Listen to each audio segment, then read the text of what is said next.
Hello everyone, आज हमारे UPSC 2021 के पीवाईक्यू की हिंदी की 9वीं क्लास है। आते हैं अपने पहले क्वेश्चन पे। देखिए, पहला क्वेश्चन कह रहा है कि इनमें से किस वाक्य में भविष्य काल है।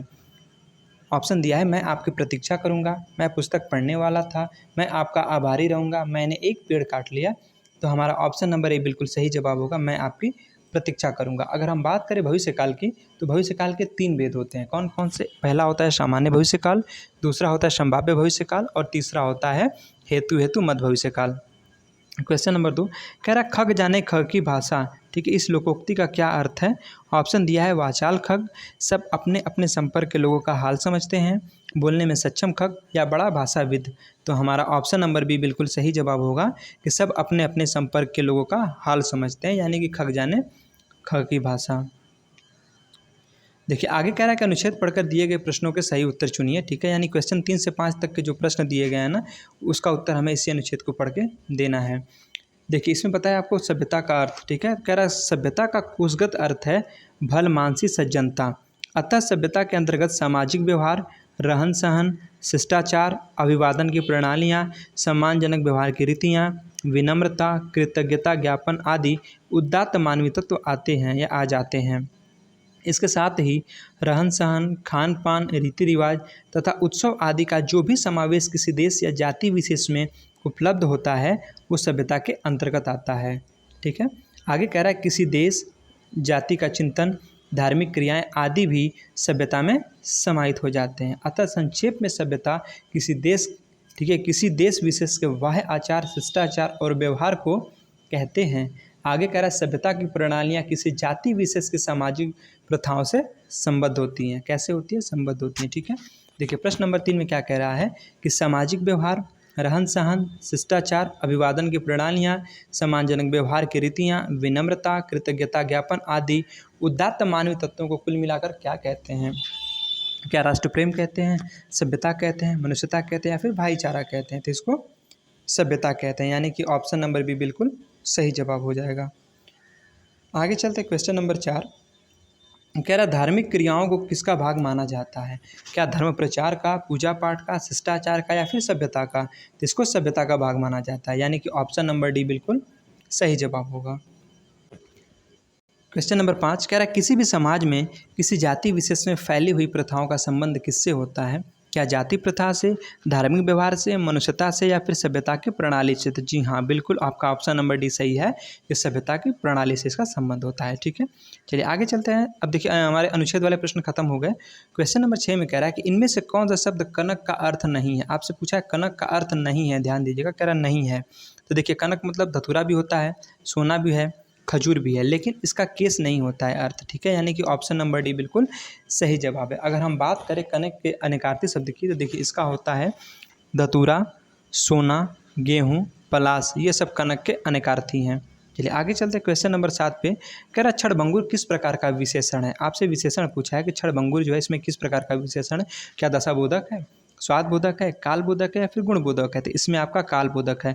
अगर हम बात करें क्षणभंगुर का अर्थ क्या होता है, तो क्षण भर में अर्थात कुछ ही समय में नष्ट होने वाला, इसी को हम क्षणभंगुर कहते हैं। तो कहीं ना कहीं एक समय की बात हो रही है, और जब समय की बात हो रही है तो यहाँ पे आपका काल बोधक विशेषण होगा। चलिए आगे चलते हैं क्वेश्चन नंबर 8 कह रहा, परोपकार शब्द में कौन सा उपसर्ग है। अब बात करते हैं उपसर्ग की। उपसर्ग होते क्या। तो उपसर्ग एक शब्दांश होते हैं जो कि शब्द के आगे जुड़ते हैं। ठीक है, तो आपका पूछा परोपकार में कौन सा उपसर्ग है। क्या परो उपसर्ग है, पर है, उपकार है, या फिर परोप है। तो इसमें आपका पर उपसर्ग है, यानी कि हमारा ऑप्शन नंबर भी बिल्कुल सही जवाब होगा। अगर हम बात करें इसकी, तो पर प्लस उपकार बराबर परोपकार होता है। तो पर हमारा क्या यहाँ पे उपसर्ग है। चलिए आगे चलते हैं क्वेश्चन नंबर 9 कह रहा, लिखित का विलोम शब्द क्या है। मौखिक, निरक्षर, संचलित, या फिर स्वलिखित। तो विलोम पूछा है आपसे लिखित का, तो लिखित का विलोम होता है मौखिक, यानी कि ऑप्शन नंबर ए बिल्कुल सही जवाब है। आगे चलते हैं 11 क्वेश्चन नंबर 10 कह रहा है, इनमें स्त्रीलिंग शब्द कौन सा है।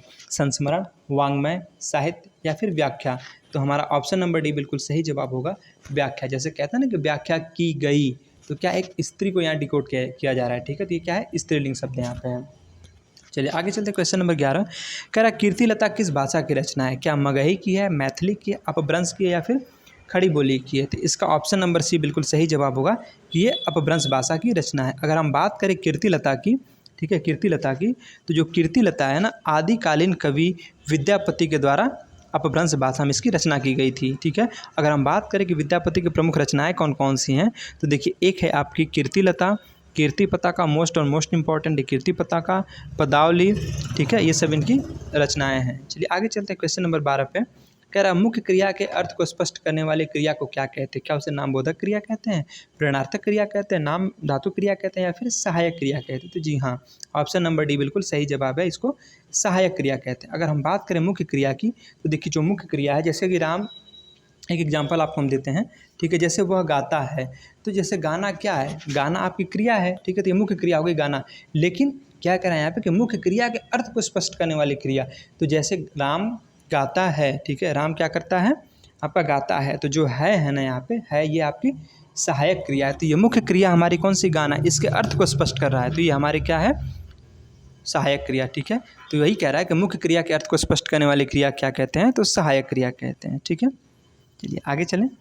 क्वेश्चन नंबर 13 कह रहा है गाड़ी वाला शब्द में कौन सा प्रत्यय है? ठीक है, आपसे देखिए प्रत्यय पूछा है, तो प्रत्यय क्या होता है, एक शब्दांश होते हैं, हमने आपको बताया था। तो गाड़ी वाला में कौन सा प्रत्यय होगा, क्या एड़ी वाला है, गाड़ी है, वाला है, या फिर ला प्रत्यय है? ठीक है, तो इसमें आपका हो जाएगा वाला प्रत्यय, यानी कि ऑप्शन नंबर सी बिल्कुल सही जवाब है। अगर बात करें तो गाड़ी प्लस वाला, ठीक है, गाड़ी वाला, तो वाला क्या हमारा प्रत्यय। अब प्रत्यय क्या होते हैं, एक शब्दांश होते हैं जो कि शब्द के पीछे जुड़ते हैं। ठीक है, चलिए आगे चलते हैं। क्वेश्चन नंबर 14 कह रहा संभव है कि कल हमारा परिणाम निकले। ध्यान दीजिएगा, कह रहा संभव है, पहली बात संभावना की चल रही है कि कल हमारा, कल मतलब बात भविष्य की हो रही है। ठीक है, मतलब संभावना भी है और भविष्य में परिणाम निकलेगा ना। संभव है कि कल हमारा परिणाम निकलेगा, तो इस वाक्य में क्रिया किस काल का बोध करा रही है? क्या सामान्य भविष्य काल का? भाई देखिए भविष्य काल तो है, लेकिन बात संभावना की है, तो सामान्य तो होगा नहीं, गलत हो गया। अब बात कर रहा है कि देखिए संभव है, संभावना भी है ना, कल हमारा परिणाम निकलेगा, तो ये सामान्य बात भविष्य की चल रही, तो भूतकाल कहाँ से हो जाएगा? ठीक है, अब देखिए ऑप्शन नंबर डी में कह रहा है अपूर्ण वर्तमान। हम कह रहे हैं कि भाई बात यहाँ पे भविष्य की चल रही है, तो सीधी सी बात है वर्तमान भी नहीं होगा, तो हमारा ऑप्शन नंबर सी बचता है। तो यही बिल्कुल सही जवाब होगा, संभाव्य भविष्य काल, क्योंकि भविष्य काल में एक संभावना की बात यहाँ पे कही जा रही है कि संभव है कि कल हमारा परिणाम निकलेगा, तो यहाँ पे संभाव्य भविष्य काल हो जाएगा। ठीक है, चलिए आगे चलते। क्वेश्चन नंबर 15 कह रहा अंकुश न मानना मुहावरे का अर्थ क्या है? न डरना, खुश हो जाना, पाबंदी लगाना, या फिर अपेक्षा करना। ठीक है, इसका ये बिल्कुल सही जवाब होगा न डरना। ठीक है, यानी अंकुश न मानना मतलब कि न डरना। ठीक है, चलिए आगे चलते। क्वेश्चन नंबर 16 कह रहा सूरदास की कृतियों की भाषा कौन सी है? मैथिली, ब्रज, सदुक्कड़ी, या फिर अवधी? तो हमारा ऑप्शन नंबर सी बिल्कुल सही जवाब होगा कि सूरदास की जो कृतियों की भाषा है वो ब्रज भाषा है। ठीक है, अगर हम बात करें सूरदास जी की, तो सूरदास जो है ना, ये ब्रज भाषा के श्रेष्ठ कवि माने जाते हैं। किस भाषा के? ब्रज भाषा के। और इनकी रचनाएं की बात करें तो इनकी रचनाएं बहुत ज़्यादा एग्जाम में पूछी जाती है, मोस्ट इंपॉर्टेंट है। एक है साहित्य लहरी, सुर सागर, सुर सरावली, ये इनकी रचनाएँ हैं। ठीक है, आगे चलते। क्वेश्चन नंबर 17 कह रहा केंद्रीय हिंदी निदेशालय की पत्रिका का नाम क्या है? बहुवचन, भारतीय साहित्य, कंगनांचल, या फिर भाषा? ठीक है, तो हमारा ऑप्शन नंबर डी बिल्कुल सही जवाब हो जाएगा, भाषा। चलिए आगे चलते। क्वेश्चन नंबर 18 कह रहा तो ऑप्शन नंबर ए बिल्कुल सही जवाब होगा, सर्व प्लस ऊपरी। ठीक है, तो सर्वोपरि का संधि विच्छेद क्या होता है? सर्व प्लस ऊपरी। चलिए आगे चलते। क्वेश्चन नंबर 19 कह रहा मैंने आहुति बनकर देखा, मैंने आहुति बनकर देखा, यह प्रेम यज्ञ की ज्वाला है। ठीक है, मैंने आहुति बनकर देखा, यह प्रेम यज्ञ की ज्वाला है। यह उक्ति किस रचनाकार की है? ठीक है, किस रचनाकार की है? तो ऑप्शन दिया है इसमें सूर्यकांत त्रिपाठी निराला, महादेवी वर्मा, या फिर जयशंकर प्रसाद, या फिर अज्ञेय जी। ठीक है, तो इसका हमारा ऑप्शन नंबर जो आपका है ये डी बिल्कुल सही है, यानी कि अज्ञेय होगा। ठीक है, अज्ञेय जी की है। चलिए अगर हम बात करें कि अज्ञेय की प्रमुख रचनाएं कौन कौन सी हैं, तो देखिए एक है त्रिशंकु, आंगन के पार द्वार, मोस्ट इंपॉर्टेंट है, आंगन के पार द्वार। ठीक है, शेखर एक जीवनी इत्यादि, ये सब इनकी रचनाएं हैं। चलिए आगे चलते। क्वेश्चन नंबर 20 कह रहा है डॉक्टर साहब कितनी देर में आएंगे? इस वाक्य में किस प्रकार के क्रिया विशेषण का प्रयोग हुआ है? आपसे पूछा है क्रिया विशेषण। ठीक है, तो इसमें किस प्रकार के क्रिया विशेषण का प्रयोग हुआ है? क्या स्थानवाचक है, हेतुवाचक है, कालवाचक है, या फिर परिमाणवाचक है? तो बिल्कुल हमारा सही जवाब होगा ऑप्शन नंबर बी, यानी कि कालवाचक है। देखिए इसमें समय का बोध हो रहा है ना कि डॉक्टर साहब कितनी देर में आएंगे। ठीक है, तो एक समय की बात की जा रही थी, इसलिए इसमें आपका कालवाचक हो जाएगा। चलिए आगे चलते हैं। क्वेश्चन नंबर 21 कह रहा बात बोलेगी के रचनाकार कौन है? शमशेर बहादुर सिंह, सूर्यकांत त्रिपाठी निराला, कुंवर नारायण, रघुवीर सहाय, कौन है इसमें? तो आपका ऑप्शन नंबर ए बिल्कुल सही जवाब होगा, शमशेर बहादुर सिंह है। ठीक है, तो बात बोलेगी के रचनाकार कौन है? शमशेर बहादुर सिंह जी हैं। चलिए क्वेश्चन नंबर 22 कह रहा है यहाँ प्रदर्शित वस्तुओं को छूना मना है, यह किस प्रकार का वाक्य है? आपसे वाक्य पूछा है, क्या संकेतवाचक वाक्य है? बिल्कुल नहीं। निषेधवाचक वाक्य है? हाँ हो सकता है, आगे देखते हैं। विधानवाचक वाक्य? बिल्कुल नहीं। प्रश्नवाचक में तो प्रश्न किया जाता है। ठीक है, तो हमारा ऑप्शन नंबर बी बिल्कुल सही जवाब हो जाएगा। ठीक है, यानी कि निषेधवाचक वाक्य है ये, क्योंकि देखिए इसमें मना कर रहा है ना कि यहाँ प्रदर्शित वस्तुओं को छूना मना है, मना कर रहा है, मतलब निषेध का बोध हो रहा है। ठीक है, यहाँ पे निषेधवाचक वाक्य हो जाएगा। क्वेश्चन नंबर 23 कह रहा है मिनट्स का हिंदी पर्याय क्या है? मिनट्स का हिंदी पर्याय क्या है? कार्योत्तर, कार्यसूची, कार्यवृत्त या फिर संकल्प? ठीक है, तो इसका सही जवाब होगा आपका ऑप्शन नंबर सी, बिल्कुल सही जवाब है, कार्यवृत्त। ठीक है, तो मिनट्स का हिंदी पर्याय क्या होता है? कार्यवृत्त होता है। ठीक है, चलिए अगर हम बात करें यहाँ पे, ठीक है, कि जैसे आपका दिया है यहाँ पे कार्यसूची ना, ऑप्शन नंबर बी में दिया है कार्यसूची, तो इसका हम बात करते इसे कहते हैं एजेंडा। क्या कहते हैं? एजेंडा मतलब कार्यसूची। ठीक है, और एक है आपका कार्योत्तर, तो कार्योत्तर मतलब कह सकते हैं पोस्ट फैक्टो। क्या होगा? पोस्ट फैक्टो हो जाएगा, राइट। और संकल्प का तो आप जानते ही हैं, रिजोल्यूशन होता है। ठीक है, रिजोल्यूशन मतलब संकल्प होता है आपका। आगे चलते क्वेश्चन नंबर 24 कह रहा है जिस समास में दोनों पदों के माध्यम से, ध्यान दीजिएगा, जिस समास में दोनों पदों के माध्यम से, यानी पूर्व पद और उत्तर पद दोनों की बात कर रहा है, ठीक है, माध्यम से एक विशेष यानी तीसरे अर्थ का बोध होता है, तो वो किस प्रकार का समास होता है? क्या बहुब्रीहि समास होता है, कर्मधारय, अव्ययभाव या फिर द्विगु समास होता है? तो वो बिल्कुल सही है, बहुब्रीहि समास होता है। ठीक है, जैसे नीलकंठ, नीला है कंठ जिसका, अथवा भगवान शिव को कहते हैं। ठीक है, तो तीसरे अर्थ का बोध हो रहा है, तो यहाँ पे हमारा बहुब्रीहि समास हो जाता है। ठीक है, आगे चलते क्वेश्चन नंबर 25 कह रहा है इनमें से वस्तु का बहुवचन क्या होगा? ठीक है, वस्तु का बहुवचन पूछा है, क्या सारी वस्तु, वस्तुएं या इनमें से कोई नहीं? तो ऑप्शन नंबर सी बिल्कुल सही जवाब है, वस्तुएं हो जाता है। ठीक है, चलिए आगे चलते हैं। क्वेश्चन नंबर 26 कह रहा है सही वर्तनी वाला शब्द कौन सा है? देखिए समिति का सही शुद्ध वर्तनी आपसे पूछा है, तो समिति जो है हमारी, जैसे ऑप्शन नंबर सी में लिखा है ना समिति, तो ऐसे बिल्कुल सही है। ठीक है, यानी कि इसका शुद्ध वर्तनी यही है। ठीक है, समिति का, यानी कि ऑप्शन नंबर सी बिल्कुल सही जवाब हो जाएगा। ठीक है, ऑप्शन नंबर सी। चलिए आगे चलते क्वेश्चन नंबर 27 कह रहा है इनमें से कौन सी भाषा भारतीय संविधान की 8वीं अनुसूची में शामिल नहीं है? सिंधी, कन्नड़, नेपाली या फिर तुलु? तो ऑप्शन नंबर डी बिल्कुल सही है, तुलु, क्योंकि ये आप जो तुलु है ना, ये भारतीय संविधान की 8वीं अनुसूची में शामिल नहीं है। ठीक है, चलिए आगे चलते क्वेश्चन नंबर 28 कह रहा है रौद्र रस का स्थायी भाव क्या होता है? क्रोध, रति, भय या फिर शोक? रौद्र रस का स्थायी भाव पूछा है, तो इसका होता है क्रोध, यानी कि ऑप्शन नंबर ए बिल्कुल सही जवाब हो जाएगा। ठीक है, क्रोध होता है ना, तो रौद्र रस का स्थायी भाव क्रोध होता है। ठीक है, अगर हम बात करें आगे क्वेश्चन नंबर 29 की, तो कह रहा है हिंदी साहित्य के लिए प्रथम व्यास सम्मान किन्हें प्राप्त हुआ था? क्या रामचंद्र शुक्ल जी को हुआ था, धर्मवीर भारती को, शिव प्रसाद सिंह को या फिर रामविलास शर्मा जी को? किसको हुआ था?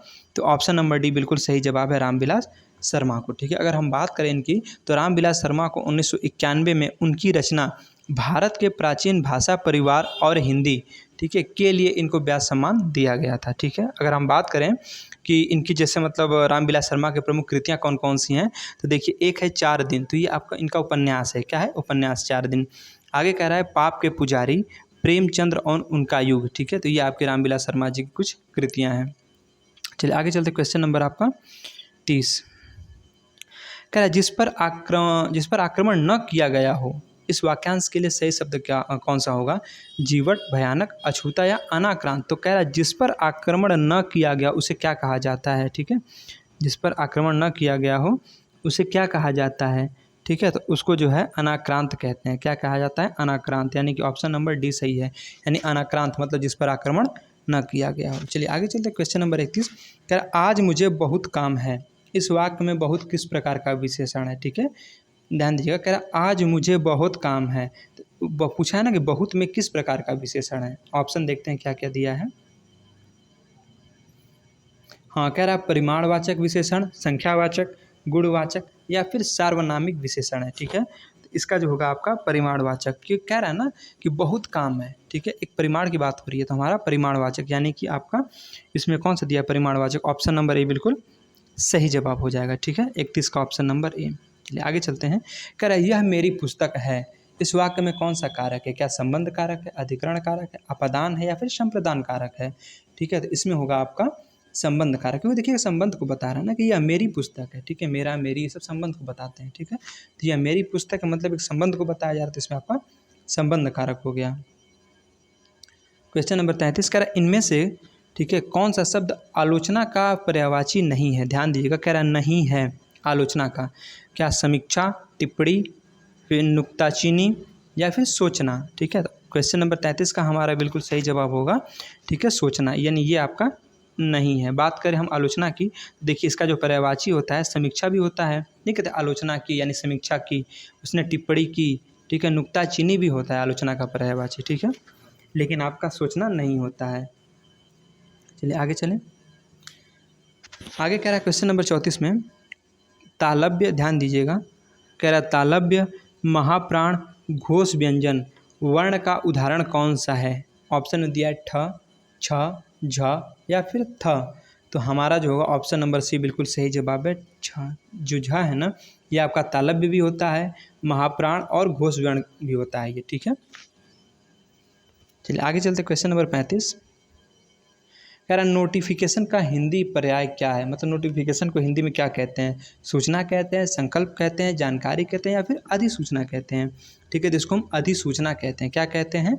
अधिसूचना, यानी कि ऑप्शन नंबर डी बिल्कुल सही जवाब होगा। ठीक है, अगर हम बात करें जानकारी की, देखिए ऑप्शन सी में दिया है जानकारी, तो जानकारी को इंग्लिश में हम इन्फॉर्मेशन कहते हैं। क्या कहते हैं? इन्फॉर्मेशन कहते हैं। ठीक है, अगर हम वही बात करें अधिसूचना की, ठीक है, तो अधिसूचना को आपको नोटिफिकेशन तो कहते ही हैं। ठीक है, और संकल्प को जो है यहाँ पे दिया है संकल्प, ऑप्शन नंबर बी।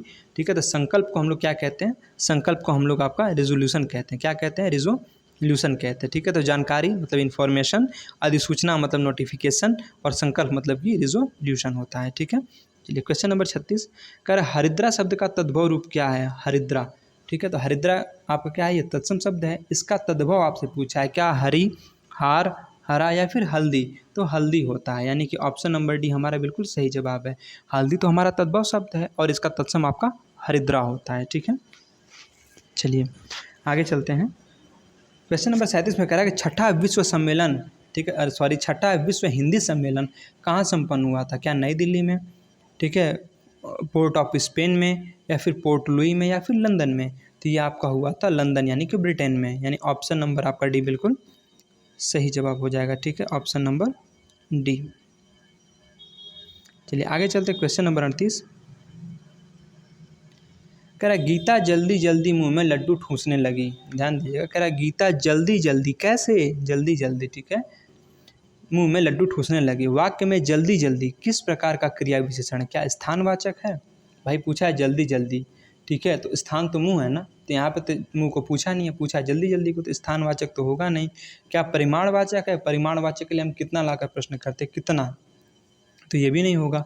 रीतिवाचक है या फिर कालवाचक है? तो कालवाचक तो मतलब समय को दर्शाता है। तो कैसे, कैसे से अगर प्रश्न करते हैं उत्तर मिलेगा तो होगा आपका रीतिवाचक क्रिया विशेषण। क्या हो जाएगा? रीतिवाचक। तो ऑप्शन नंबर डी बिल्कुल सही जवाब हो जाएगा। ठीक है, कैसे ठूसने लगी? तो जल्दी जल्दी ठूसने लगी। ठीक है, ऑप्शन नंबर डी। चलिए आगे चलते हैं क्वेश्चन नंबर 39। कह रहा है जिन पंक्तियों में समानार्थक शब्दों या वाक्यांशों की आवृत्ति हो परंतु अन्वय करने पर अर्थ में अंतर हो, वहाँ पे कौन सा अलंकार होता है? ध्यान दीजिएगा, मोस्ट इंपॉर्टेंट क्वेश्चन पूछा था इस बार, कि जिन पंक्तियों में समानार्थक मतलब समान अर्थ वाले शब्दों या वाक्यांशों की आवृत्ति हो, मतलब आवृत्ति मतलब बार बार दोहराव होता है, परंतु अन्वय करने पर, ठीक है, अर्थ जो है अर्थ में अंतर हो जाता है, ठीक है, वहाँ पे कौन सा अलंकार? क्या छेकानुप्रास होता है, लाटानुप्रास होता है, श्रुत्यानुप्रास या फिर वृत्यानुप्रास होता है? तो इसमें आपका लाटानुप्रास अलंकार हो जाता है, यानी कि ऑप्शन नंबर बी आपका बिल्कुल सही जवाब होगा। और आज का लास्ट क्वेश्चन, क्वेश्चन नंबर 40, ठीक है, कह रहा है किस कृति के लिए अमृतलाल नागर को साहित्य अकादमी पुरस्कार प्राप्त हुआ था? ऑप्शन दिया है अमृत और विष, अग्निगर्भा, ठीक है, महाकाल या फिर करवट? तो हमारा ऑप्शन नंबर ए बिल्कुल सही जवाब होगा, अमृत और विष। धन्यवाद।